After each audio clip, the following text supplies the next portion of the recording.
Well, I was looking forward to meeting and visiting the lab here and meeting you all, and to get a sense of what the lab was doing with this broadcast technology and the other technologies that you are all working with, ATSC3, 5G, and other things. And so my expectations were fulfilled. It was a great conference. I help my team really looks at things that Triveni does and tries to be at the forefront of the technology, specifically around ATSC3. We've invested a lot of time and effort, me specifically, into ATSC3. I'm on the board. I'm on a variety of committees working on the standard and developing the standard.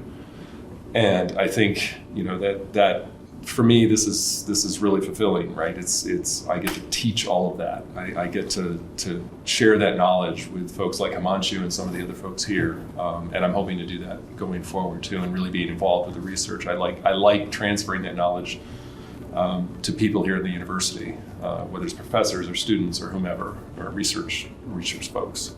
It's really fulfilling for me. Really, it's been the networking. It's been able to meet different people, again, a variety of audience members and participants, and being able to have those conversations that, thoughts that I didn't realize, or that, I don't have that experience. And so being able to spark different thoughts in myself, spark different thoughts in other people, and almost the hallway conversations, the networking event, and being able to hear the presentations that sort of spark like, oh, I should connect with them afterwards. That's really been, I think, very valuable for me.